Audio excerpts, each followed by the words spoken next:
Hello hi guys, this is Sapna Chaudhary और आप देख रहे हैं वंश मीडिया टीवी। नमस्कार, मैं हूं दीनानाथ। जैसा कि आज आपको मैं बताना चाह रहा हूं कि हिंदू और सनातन में क्या फ़र्क है। जिस प्रकार से आज हिंदू लोग करते हैं और कहीं ना कहीं सनातन की भावना को लेके बैठते हैं, तो मैं ये आप लोग को बताने में मुझे हर्ष महसूस हो रहा है कि सृष्टि की शुरुआत सनातन से हुई है और सनातन ही सृष्टि को पहचान कराया है। यानी आकाश, धरती, पाताल सबकी जानकारी अगर किसी ने दिया है तो वह पहला धर्म था सनातन। और आज भी वह धर्म हर जीव जंतुओं, पेड़ पौधों में व्याप्त है। सनातन ये कहता है कि प्रकृति ने हमें जो भी दिया वो सब कहीं ना कहीं आराध्य और पूजनीय है। लेकिन हिंदुत्व की बात जब आती है, उन्होंने ये कहा कि मूर्ति पूजा करना अनिवार्य है, या उन्होंने एक भगवान मर्यादा पुरुषोत्तम को पूजा, कृष्ण को पूजा। लेकिन मैं आपको बता दूं कि हिंदू धर्म में 33 करोड़ देवी देवताओं का वास है, ये लोग कहते हैं, लेकिन ऐसा नहीं है। ये सनातन में है। सनातन में 33 करोड़ देवी देवताओं का वास है। सनातन ही दुनिया का सर्वश्रेष्ठ धर्म के नाम से जाना जाता है। सनातन ये कहता है कि अगर आप अच्छा कर्म करते हो, अच्छा कर्म करके आप पूजनीय भी हो सकते हो, आप मर्यादा पुरुषोत्तम भी बन सकते हो, वासुदेव कृष्ण भी बन सकते हो। यदि आप अच्छा कर्म करोगे तो महाबली हनुमान भी हो सकते हो। लेकिन कैसे, वो आपको सनातन पद्धति में जाना पड़ेगा और सनातन को विस्तार से समझने की आवश्यकता है। आप इन हिंदूवादी नेताओं से या हिंदूवादी महंत से अगर आप पूछना चाहोगे तो वो आपको कहीं ना कहीं गुमराह करते आते हैं। सबसे बड़े वनवासी 14 बरस के मर्यादा पुरुषोत्तम राम थे, जिनको सनातन मानता है। लेकिन वो क्यों थे? उन्होंने वहाँ मठ नहीं बनाया, वहाँ उन्होंने मंदिर नहीं बनाया, वहाँ उन्होंने जातिवाद नहीं किया, वहाँ उन्होंने अपने राज नहीं लिया, ना ही राज के लिए लड़े। उन्होंने समाज के लिए लड़े, समाज की चिंता किए, हर जीव जंतुओं का साथ लेकर के उन्होंने रावण रूपी काल का वध किया था। आखिर वो इसीलिए किया गया था कि उन्हें सत्ता चाहिए, ऐसा नहीं था। उन्हें न सत्ता चाहिए न उन्हें राज चाहिए, लेकिन केवल उन्हें ये संदेश देना था कि सनातन में सब लोग पूजनीय हैं। आज केवट निषाद की भी पूजा होती है।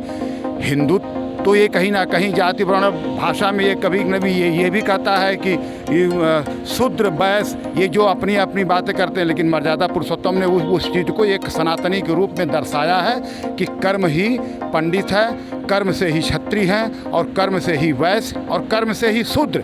जबकि समाज शास्त्र पूरा निश्चित रूप से यह दावा करता है कि समाज को चलाने वाले आदमी को ब्राह्मण कहा जाता है। जैसे हमारे देश के राजनेता हैं, विद्वान हैं, जिनके कही हुई बातों पर हमारा यह देश और संसार चल रहा है, उन्हें हम ब्राह्मण समझते हैं। सुरक्षा और रक्षा करने की जिम्मेदारी, जैसे एयरफोर्स, दिल्ली पुलिस हो चाहे अन्य कोई पुलिस हो, ये फोर्सेस व्यवस्था इधर क्षत्रिय।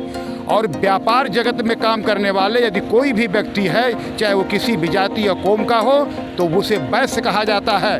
वो चाहे वो छोटा हो चाहे बड़ा हो।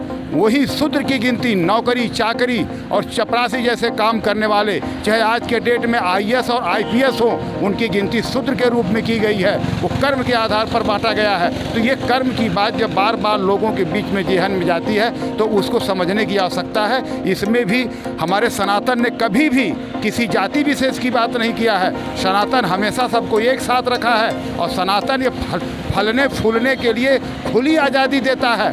जैसे हमारे पूरे संसार के अंदर कई धर्म हुए, धर्मों की तो आजकल बौछार हो चुकी है। आपने देखा होगा हर गलियों में, जैसे संत श्री आसाराम का नाम ले लो, रामपाल जी का नाम ले लो, राम रहीम का भी नाम ले लो। ये लोग भी तो भगवान बनने आए थे, इन लोगों ने भी तो पूजा करने आई थी, राधा माँ भी पूजा करने आई थी। तो ये अन्य लोग इसी प्रकार से चलते रहे। हमारे यहाँ सनातन ये बार बार कहता है कि कोई भी धर्म विशेष का काम कर सकता है, धार्मिक आज़ादी है, और वो उसी में हमारे हिंदू धर्म में भी लोग आए, हिंदू धर्म उन्होंने बनाया, वही कुछ लोगों ने और भी धर्म को बनाया।